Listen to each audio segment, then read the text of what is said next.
Hello citizens of the world, we are anonymous. When you are born, you are not born complete. You still need your parents. Of course you are in need, physically speaking, and this is the starting point of our journey. And when we are careless about the existential question, when at one point, we are autonomous with our body, and physically autonomous, the mind in our brain is starting to ask questions. Why? Why am I here?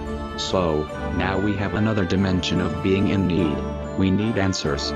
So, when we end up being complete, physically speaking, and that's okay, we can go ahead, because we are educated enough. We start to discover with our minds that we are in need of answers. So by definition, human beings are in need, always in need of something. It could be physical, and it could be intellectual, or spiritual. We need answers to our questions why. The religious question, and quest, is part of the intellectual structure of human being. You have it in yourself. You need to answer this question. There will be no peace if you don't get an answer, and not to answer is to answer, because if you are avoiding the question, you are diverting, distracting your mind from your death. The scope is that one day you are going to die. This is the reality, and you have to face why. You can avoid it by having this kind of intellectual distraction, but at the end of the day, this question will come back. It's a very important question for us today. It's the very meaning of freedom. There is a topic where we think that we don't agree, or we agree superficially in. To be free is to do whatever you want. When you go to the supermarket, you go and enter, and you think you are free to choose whatever, and there is music there. Good.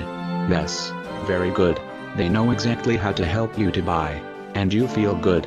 You buy, and you feel good, and you feel free. Ask yourself this deep question: how do you get this freedom?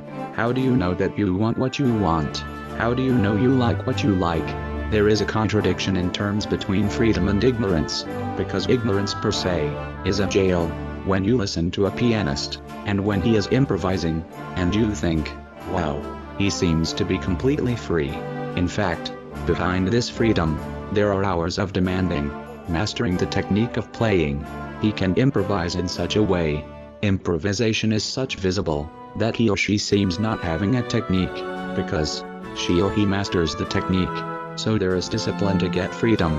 It is to master your heart, master your being, in order to get this freedom. Master your emotions. If not, you are going to be trapped by emotions. This is where you come with discipline, and this is something which is important for all of us. You will never experience freedom if you don't get the sense of what discipline is. Without discipline, your ego is the first jail of yourself. What means you answer to this essential question? In fact, by getting the answer, you are trying to respond to your need to get peace. At the end of the day, our journey is just to get that peace. I have the question. I know the answer. We are anonymous. If you enjoyed watching this video, then please, like us, share us, comment us, subscribe us, and expect us